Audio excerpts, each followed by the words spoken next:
So whether you're moving in, out, or across in project management, career transition and change can be incredibly difficult.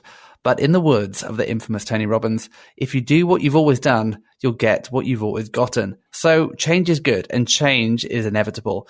But how can you make a good transition? How can you prepare yourself for success, optimize the transition process, and play to your strengths?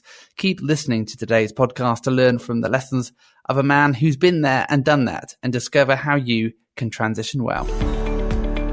Thanks for tuning in. I'm Ben Aston, founder of The Digital Project Manager. Welcome to the DPM podcast. We're on a mission to help project managers succeed, to help people who manage projects deliver better. We're here to help you take your project game to the next level.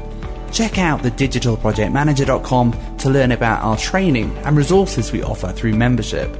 This podcast is brought to you by Clarizen, the leader in enterprise project and portfolio management software. Visit clarizen.com to learn more. So today I'm joined by Eric Wright. And Eric is a decorated military vet. He's a doctor of business, a keynote speaker, coach, and founder of Vets2PM and the Veteran Project Management Mentor Alliance. He's a man that has transitioned badly and then figured out how to do it well. And so now he helps other people make transitions in their careers. Hi, Eric. Thanks so much for joining us today. Hey, Ben, thanks for having me. And wow, what a great intro. Figured out how to do it badly and then how to do it well with lessons learned. Love it. Let's hope so. So I know that your Vets2PM helps train vets to become project managers. I'm curious as to why you think vets make great PMs. You obviously made that transition yourself. And why is it you think that vets make good PMs? Well, they've got a lot of tangibles and intangibles, and it's been proven under, the heat of battle, kind of figuratively. So what do I mean? I know how to assemble teams. I know how to coach individuals. I know how to get teams to work together synergistically. I know how to be responsible and accountable and be the one on the X and take it, whether it's an 07 talking to me or it's a E4 talking to me. So I know how to communicate across different channels. I am technically competent. I'm trained in technology. We spend $60,000, $80,000 per soldier to train them, as of the stats a couple of years ago. So, by the way, very few civilian project managers manage projects under the loss of life or limb to their team members. Maybe if you're in oil and gas, maybe defense, maybe space, but every one of their projects to move a platoon of people to a rifle range, successfully qualify and back, you have to literally go through all the risks. Somebody could sprain their ankle, accidental discharge. So they are cool cucumbers literally under fire. Yeah. So risk management is obviously a thing that's part and parcel of the job when you're in the forces. And obviously there's lots of characteristics of that you've just been talking about that make veterans good project managers. And now what you do is help people make that transition to project management. I'd love to know what the top project management tip is that you teach your students. Obviously, they've come from a military background, and you're helping them transition and take some of those skills that they've learned and transition that into Civvy Street. So how do you, I'm curious as to the kind of most important thing that you try and teach them as they're making that transition. Yeah. So to transition into Civvy Street effectively, you need to be able to sound like a civilian, right? If you talk about field artillery or combat medicine or aviation, rotary wing, they have no idea what you just said. So the trick is, how do I talk about missions and exercise experience in scope and risk management and schedule management and team development and whatever? The other trick really is kind of more subtle. It's latent in most organizations. In the military branches, we have doctrine. This is how a soldier, sailor, airman, Marines operates within this branch of the military. This is what we expect. But that allows commander to turn the troop loose on the field. And because they have kind of this framework for behavior and decision making, they get the mission done in a very fluid, real-time environment, but it's congruent with what the commander expects and wants done. So what are the fundamental things we tell them is, you mentioned, hey, we make project managers. The reality is they already all are. We just show them the rules that the Civ folks use, the CivDiv uses. And for example, here's one of them. Here's the 4 functions of a manager. Here's the fiduciary responsibility of a manager. Manager synonymous with leader. Here's what they do. Here's what you do. Do you see the overlap? Yes, I see the overlap. Cool. So you literally can walk in there in the interview with all the confidence in the world and high integrity and say, I have managed projects, even though you're not saying I was an artillery officer, I was an infantry platoon sergeant. So you maintain your integrity, but you convey to them that you are what they're looking for with confidence, with assuredness, and you get hired in an organization and go make a difference. Nice. And so obviously you yourself made this transition from the military into project management. And I'd love to understand a bit about that transition that you had. How was it that you discovered yourself that project management was going to be a good fit for you? And what was that journey into project management like? Well, Ben, frankly, the journey sucked. It was 12 years. And I didn't figure out a lot of these things like, how do I find my new sense of purpose and identity, and how do I talk about my new skills and my old skills, and how do I make it relevant to business, and how do I, even the hiring math, how do I make what I'm bringing this employer worth more than the $95,000 I'm asking them for a salary? Even a simple equation like that, I had no clue how to solve and how to talk about. So, I say all the time that the only reason I'm really still here is because of, by the grace of God, and because I'm a coward, right? So it was dark, but during that time, I got some degrees and I got some credentials, and I landed in accounting, and they figured out I was super gregarious and I didn't introvert well. So they sent me on the road to do project requirements gathering, right? Get me out of the office. And I really showed an affinity based on all those tangibles and intangibles I was talking about earlier as a project manager. And so my boss had enough foresight to say, hey, you're a mediocre accountant, kid, but you're crushing this project management thing.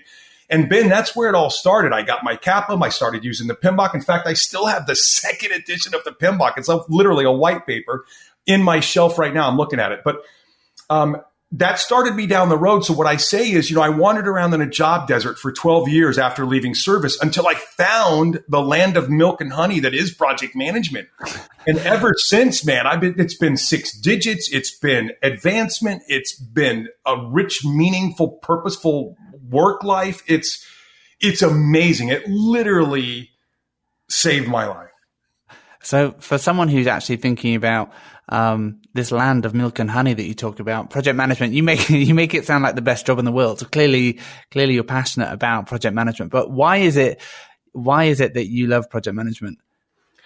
Well, the passion that you hear is, it's cathartic for me to do this for a living. I help other veterans avoid that job desert, right? So every day I wake up, me and the universe are square that night. If I put my head on the pillow and I helped one veteran achieve a meaningful, lucrative career, right? We're square. The reason it's, for me, project management is I have the tangibles and the intangibles, the leadership, the followership, the creativity, the problem solving, the curiosity. And frankly, it's scary as heck, but I'm the one on the X. I'm going to deliver this project through a team of pipe hitters, and we're going to make this organization better. It's kind of a superstar role. And if you're really good at it, you get promoted and you get resources to train you and your folks. And I mean, it really is a neat gig, and it fits my personality. I'm high strung. I'm usually highly caffeinated. I'm wired. I like to be competent. I like to affect change. I like to be recognized for doing so and making the place better. And I've got the attention span of a 6-year-old. So about 18, 20, 24 months in, where ops gets boring, hey, look, it's a brand new project. So it just fits my personality type and my skill set. Yeah, no, that's nice. And I think that's a good that's a good analysis of personality types being a good match. If you get distracted easily or bored easily, project management might be a good fit for you because you get to change your job when the projects end. The good thing about projects is that they're temporary ventures. And so as soon as it goes to business as usual, you're away on the next one, which is great if you've got a short attention span. So I'm wondering, on your first day then of project management, obviously, I'm sure it wasn't easy for you when you're like, hey, I actually have to I'm taking responsibility not just for the numbers here as an accountant, but now I'm thinking about the project scope. I'm thinking about the project budget. I'm thinking about the project timeline. You obviously had you were become well educated in not project management necessarily, but in accounting. So what would you tell your younger self on your first day in project management, where you kind of got thrown into it by accident, as it were? What would you tell your younger self? Well, what I ultimately ended up growing up and telling myself later, which is get good at numbers and talk in terms that executives hear in. So time and money. So, people say, how did you go from a welder to a project manager to a finance guy, like a PhD in business with finance, right? Like, what were you thinking? And my short answer is I wasn't. I overestimated the scope of what I was trying to do. And I overestimated my skills and I underestimated the scope, frankly. But after I had that realization, I decided, you don't quit. So I'm going to get through it. I figured out, not as quick as I should have been, that if I could talk time and money, if I could point to the profit and loss statement and show the bosses why my project needed to stay funded while everybody else has got cut back because this last quarter was tight or whatever, you know how business works, right? Yeah. Projects get funded if we got cash on a balance sheet. They don't if we don't, right? Or revenue coming in on the income. So the reality was I learned to talk time and money, and it advanced my career. It was a big accelerant to my career because now the execs saw value. They saw that I could run multiple projects. They saw that I could run portfolios. They saw that I could run programs, and that I was thinking about the things they were thinking about while executing their strategy in a tactical manner through my projects and programs. So learn to speak time and money. Yeah, I think that's super sound advice. Money talks. And once you understand the strategic value of what you're delivering, and you've got your finger on the money and are really acutely aware of the impact of applying additional resource to a project or not applying it, and thinking really about generating value as efficiently as possible, then that will for sure help you get noticed. But I want to move on to, obviously, it wasn't all smooth sailing. In your biggest screw up in project management, I'd love to know what you learned. If you could share what your biggest screw up was along your project management journey. We've all had nightmare projects. Was there one that went particularly badly? And if there was, any kind of hard learnings for you? Yeah, Ben, there was one. I'll never forget it. It was my first legitimate, hey, I'm going to use the PMBOK and I'm going to paint the project by numbers and I've got a process and I've got a toolbox and whatever. So I just pinned PMP on, so I thought I knew what I was doing. And it was a super high vis project. It was for multiple stakeholders outside of our organization, and they were senior executives in their organizations. And there had been a lot of bad press about the compliance issue we were facing around this project. So the previous project manager had been fired in an absolute flame ball of a wreck. We're a third of the way in, and it's already upside down. So that's never a good situation to come into anyway, right? Yeah. And so the most succinct lesson I learned out of that is I just busted out, hey, we got to do the schedule. We got to do the scope. We got to manage the risk. We got to hit. So we hit a lot of the technical objectives that you're trained in the book, matter to the stakeholders. And what I missed, because I wasn't yet seasoned enough, was that there's a big difference sometimes between what the stakeholder expects, what they expect, and why they expect it, what they need. So Jaron, he talks about fitness for use. And so we get all done, and the project had hit multiple technical expectations that before I took over were in question. And one of the stakeholders was not as happy because of how windy the path was that we had to take to get there. Right. And that lesson taught me that, hey, when I'm talking to stakeholders in the future, I'm going to ask about why is that requirement important? Why is that necessary? Why do we want to deliver that? So I can really kind of get at what's under the hood, what's forming their expectations. I got a lot better chance of delivering something that you'll accept if I considered why you wanted it in the first place, instead of just saying, what are you talking about? You're rejecting it, boss. It's technically sound. Look, it meets all the requirements. Yeah. Yeah, and I think can often be the case when we have requirements, if we take them at face value and don't understand maybe the unwritten requirement within the requirement, or why the value that we're trying to generate through that requirement. So I think that's such sound advice to keep interrogating requirements so that you're fully aware of what's that underlying value that they're trying to create through the requirement. And if we have knowledge of that, of why this thing that we're producing should create value, we can better align and pivot the project as we go to make sure that we're aligning on the value that the requirement is supposed to generate, rather than just focusing purely on the requirement itself. So I think that's really solid advice. And I mean, that was a project that didn't go so well because you had stakeholders that weren't that happy at the end. You delivered what they asked, but they didn't get what they wanted. So can you also let's talk about a really complex project that you delivered, perhaps the most complex one? What's the most technical, complex project you delivered? I'd love to know what you learned through that process as well. Well, we were basically standing up one system and taking down another system, and there could be no operational lag, right? So it literally was hey, we're going to cut this thing over at midnight on X day, and then we're going to brown the old system out. And that's really where my first kind of appreciation for, again, the human psychology underneath the rational part of the project, the plan and the schedule and the POAM and the dates and the whatever. But the rational, the human being part of it, there was a lot of users. There were a lot of customers downstream of the systems users who had a lot of concerns and a lot of just things that weren't ever documented and understood. And so when we did the technical components, cut it over, turned it off, it wasn't in keeping with some of the human timelines. So the lesson learned there was, hey, we got it cut over. We stood it up. We ultimately fielded exactly what we were supposed to, and all of the stakeholders were happy.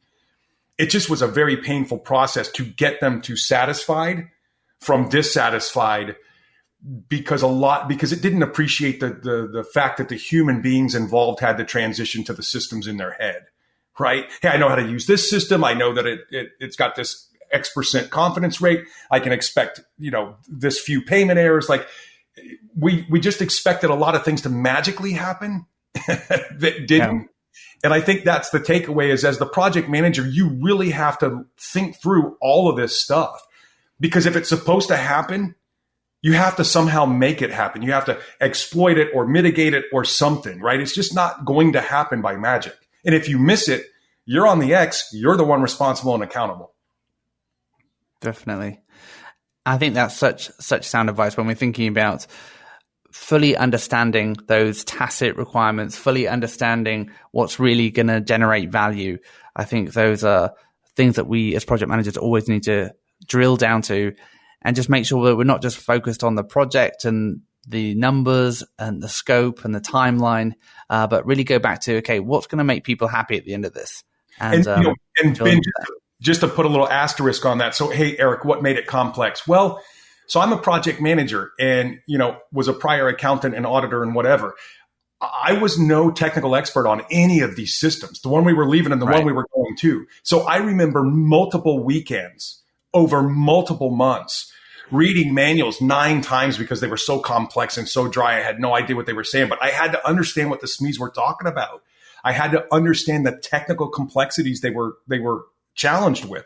And so it was the first time I realized that, and now it's part of the reason why, and people beat me up in the marketplace all the time for this. You can't take a project manager from pharma and put them in agriculture. Well, you can if you give them the right text and the right lead time to learn the new context, because setting up the infrastructure, the scope, the schedule, the teams, all that stuff, that's always the same. I'm going to do it on a project regardless of its size, complexity, industry, whatever. But you have to somehow develop the capability to do the research and develop understanding quickly about technical things you may be doing, so that you at least can ask stupid questions of the experts on the team, right? Yeah. I think the ability to ask stupid questions and be comfortable with the fact that this might sound stupid.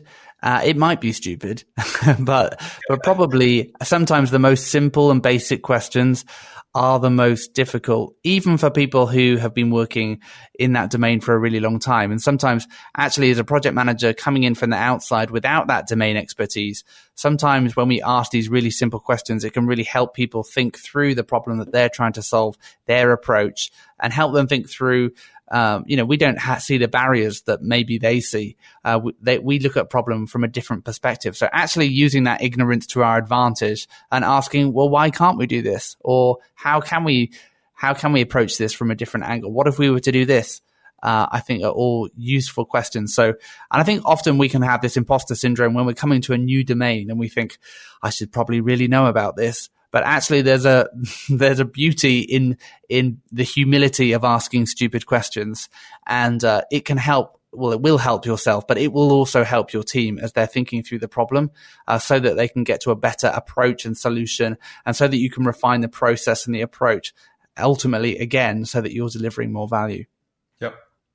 So, I'd love to know what projects you're working on now. Obviously, you help now train PMs to become project managers, but do you have any projects yourself that you're working on? We're working on a huge one, and I'll go ahead and tell you about it because it will be in effect before this podcast goes live. But because of this whole COVID thing, a dozen people reach out to us and say, "Hey, there's all these requirements for continued education that have not been lifted. And I'm about to lose my credential that I've spent a lot of hard-earned time and money to get. What am I supposed to do? Can you guys help me? I can't go to a chapter meeting. I can't do this. I can't do that. You can read a book. You can watch a YouTube video, whatever." And so the second week of May, we're launching the PDU University. And it's basically going to be the Amazon.com of professional development.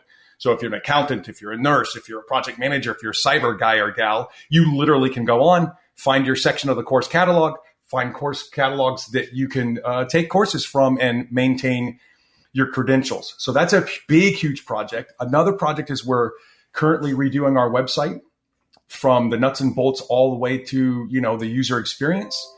And we're also building another pipeline, just like project management, but we're doing it for cyber and we're doing it for HR. And the reason we're doing that is simple. Our mission set is simple. We help veterans achieve meaningful, lucrative careers post-service. So now we can cover down on more of the transitioning veterans. And, if they don't want to go out and be a project manager, maybe they want to do cyber, we take them to cyber. Maybe they want to do HR, We're just trying to meet the needs of the customer, the voice of the customer, right? So, and in this, that sounds like this PDU University sounds like an exciting big project. What are the major challenges that you've had to overcome delivering that project? Well, in my 28-year journey from welder to, PhD finance business owner guy, what I didn't tell you about was the 5 or 6 years I spent at university as a college chair and a full professor. And so this is really stress testing my micro project skills of, hey, can you go from concept to course to some independent third party approving that course for a continuing education in a field that you're maybe not an expert in? And the answer is, well, I'm learning how really fast. But I am, I'm burning a midnight oil and getting about 3-4 hours of sleep a night. And so, obviously you get inspired by helping people in their transitions and helping veterans get well-paid jobs to make good exits from the forces. But where do you personally get inspired, and what inspires you to both do that, but also in your work to, you're talking about now expanding your scope beyond project management to HR to cyber.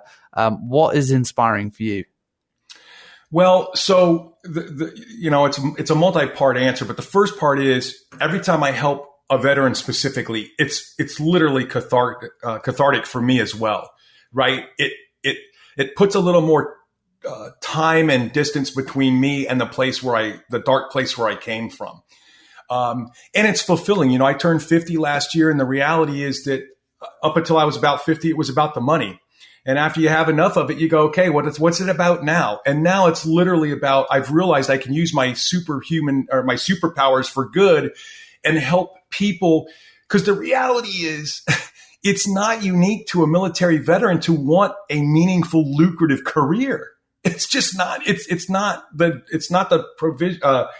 domain of just a veteran. So we're using what we know about business and about project management and about how to manage people and get work done. And fascinating area to me is it absolutely is incredible to me to think that there's the field of behavioral economics that literally does nothing for a living but study how we make decisions and behave under time, risk, and uncertainty.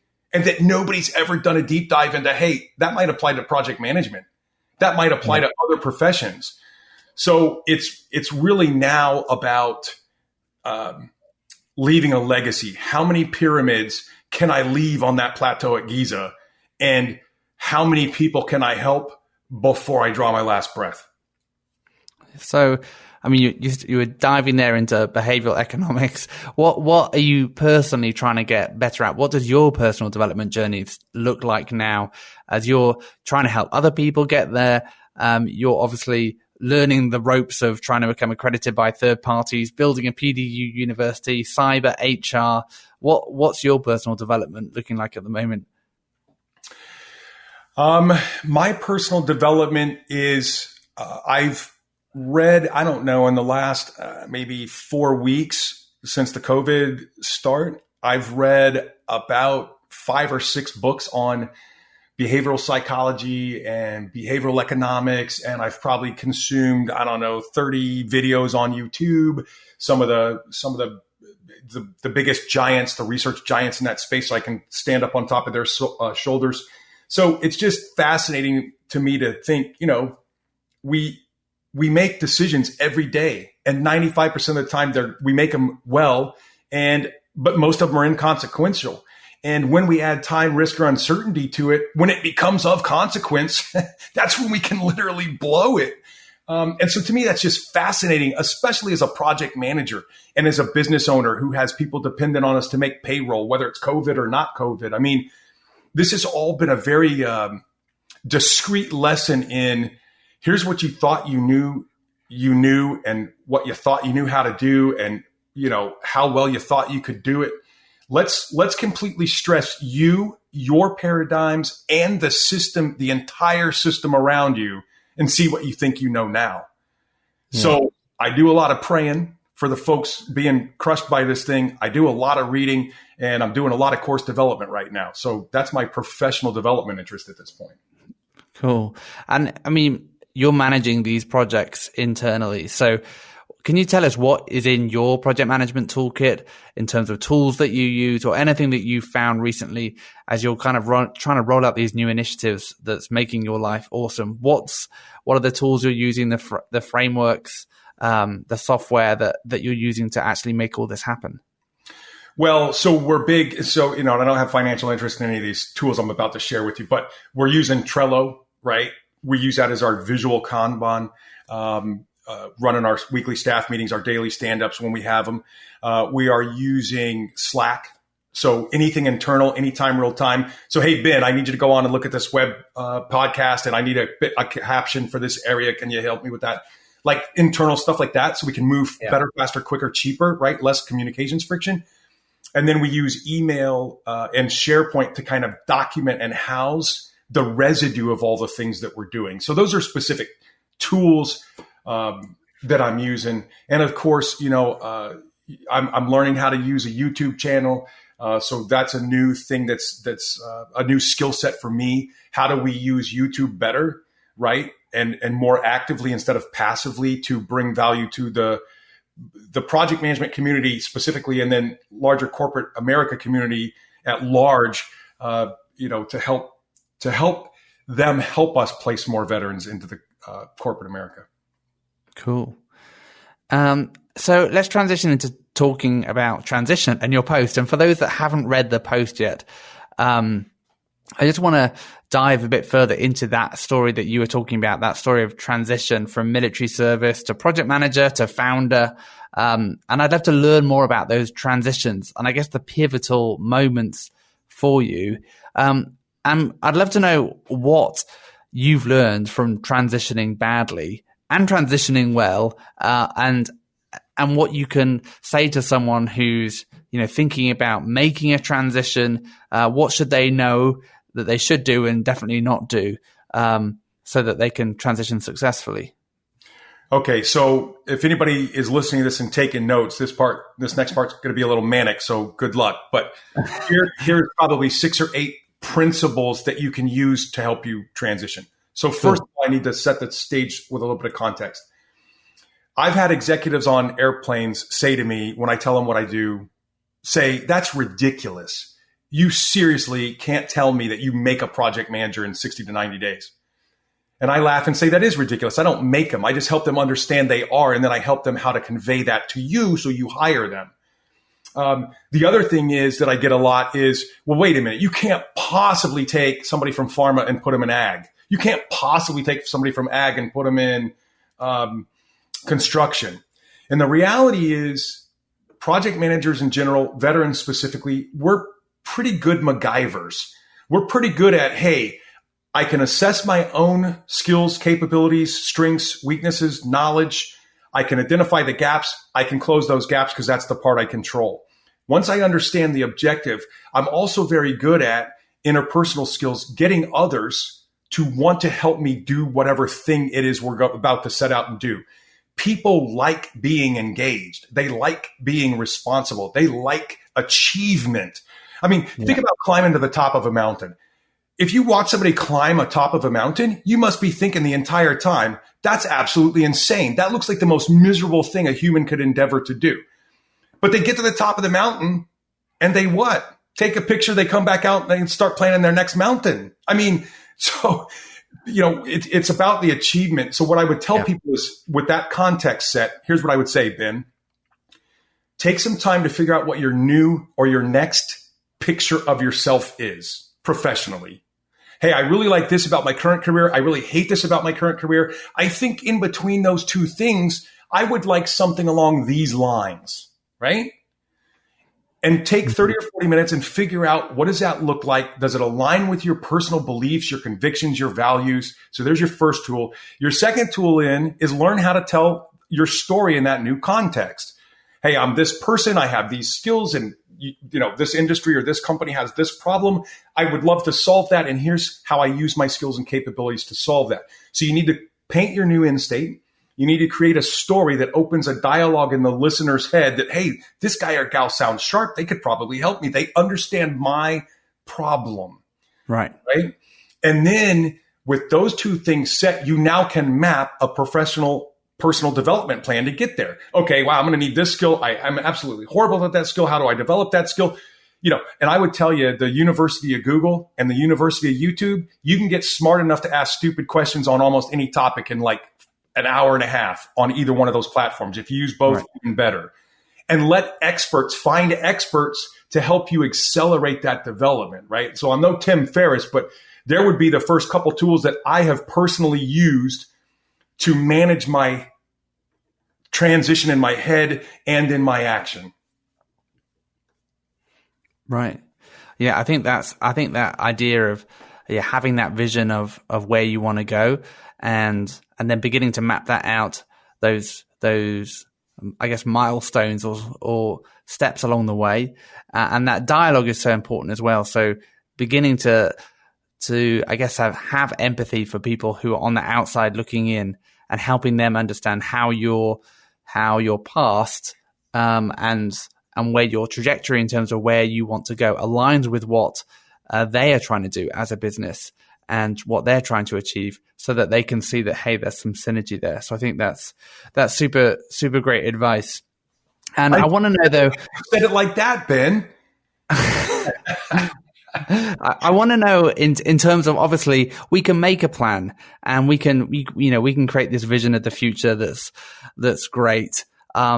But hey, things don't go to plan. We know as project managers that projects don't go to plan, and our career itself is a project in a way.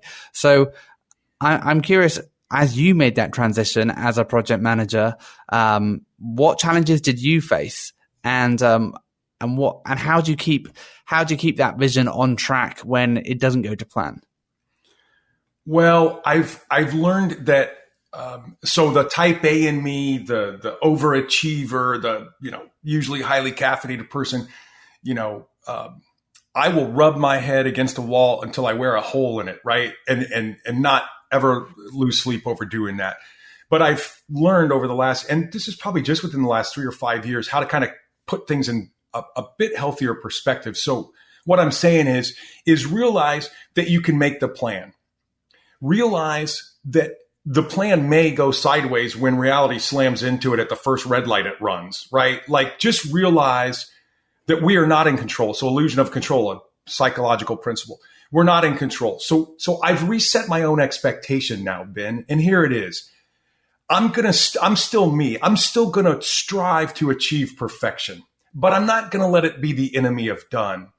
And if done means, hey, I got blown a bit off course and I ended over here at this other island instead of the island I was going with, well, maybe I learned to love pineapples on the island I'm on instead of miss all the coconuts I'm not having because I'm not on the coconut island. And I know that's an overly simplified, analogy, but, hey, I left everything I had on the field. I still achieved, and I just need to realize where I am now and focus in on the success I've created to get here. And that can inform what my next, the plan of my next trajectory and launch angle and all of that stuff that you need to go back and plan. Yeah. Yeah. Again, I think this is super important when we think about our projects as well. We can have a destination in mind, and I think we need to embrace the fact that the projects do change. And this is where more of an agile mindset comes in mind, where we think about maybe our careers more iteratively. Hey, we kind of do a sprint. We develop our career in an area. And then we test and learn and then iterate. And I think thinking about maybe our careers in that way is an interesting way so that we don't get disheartened maybe when we don't end up exactly where we thought we were going to end up.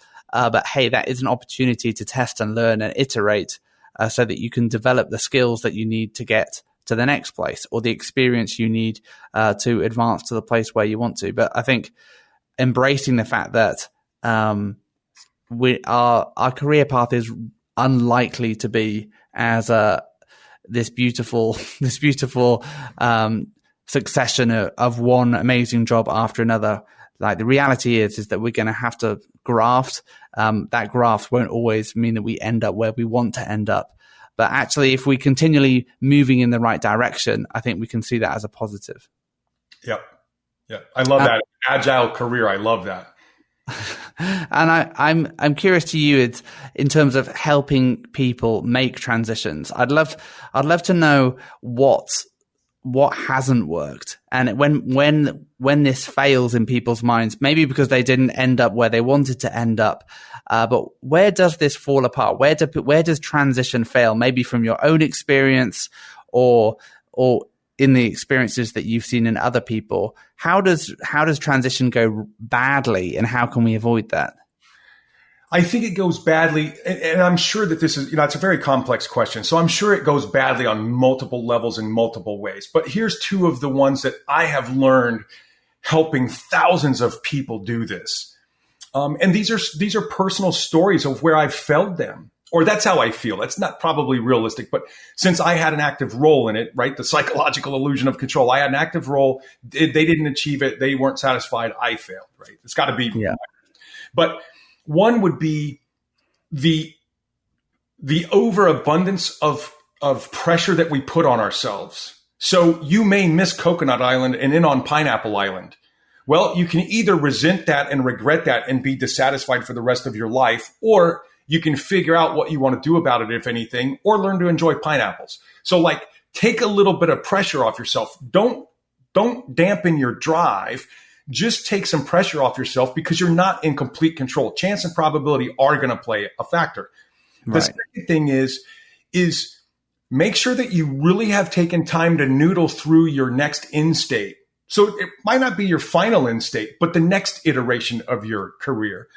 Because if you don't think about what you like and don't like, and what you value and don't value, if you can't articulate that stuff to yourself, right? It's like the old analogy. Hey, I'm going somewhere. Where are you going? I don't know, anywhere. Well, guess what? You're probably going to end up somewhere and you may not enjoy it, right? So you need to really noodle through. You go do the planning and the resourcing and the execution. Is this where I think I want to go? If I was there in 3 years, is that where I'd want to be? Because I've helped now, not, dozens probably of people get to where they thought they wanted to go. And they're dissatisfied when they get there because of all the time, money, and effort it took to get there. And it's not really where they wanted to be. Right. Now, I still feel complicit in all of that, but I can't noodle your end state. Like that's between you and yourself, right? So I would say spend some time up front thinking about that so that you've got a little bit clearer target. You may still miss it, but you've got a clearer target and you what if'd it. And here's the trick. Here's the tool you can use. A lot of people think first order effect. It's easy to do. Well, I'm going to do this thing. This could happen. Think second and third order effects. I'm not saying you got to spend 5 hours of thinking about the 3 levels of effects. What I'm saying is if your initial response is to think about a couple first level effects and that's where you stop, I would encourage you to spend 5 more minutes of your life before you go expend hours, days, months, weeks, like years. Spend an extra 5 minutes and do some second and third order effect thinking. Yeah. So don't just think about that. And I think we can sometimes have these kind of blinkers on. We decide, hey, I want to become a senior project manager, or I want to get promoted. And then it's thinking through, okay, and then what? And is that it? Why? And thinking through why as well. So when you're a senior project manager, what will that mean? You travel more, you have to work longer hours. Yes, you get paid more. Is that really what you want? Why do you want that? And I think often we kind of just see the herd disappearing off and doing their thing. And this is true for my career as well. When I was in my early 20s, my big goal was, okay, well, I want to become director of project management. And that was what I was shooting for. And then I got there and I was like, oh, I don't know what to do now. So I think it's always... Yeah, I think it's so important for us to be thinking through, okay, not just the next big goal, but it's okay, well, 2-3 steps beyond that. Have a game plan that has more longevity. And I think this is why continually reviewing our goals, maybe at least on an annual basis, thinking through our goals in terms of personal goals, in terms of career goals, professional goals, thinking about our fitness goals as well, in terms of our lifestyle. What's the kind of lifestyle that we want, and how does our career support or detract from that? I think these are all super important things to be thinking about. So, Eric, thank you so much for joining us today and giving us lots to think about as we think about transitioning and advancing our career. It's been great having you with us. Thanks, Ben. It's been quite a pleasure. I really appreciate the opportunity. And I'd love to know from our audience as well, what are your hacks? What are your tips? What are your tricks for making transition work? Whether that's in your career, advancing or moving across, what's worked for you and what hasn't? Please share any stories you've got in the comments below in this podcast.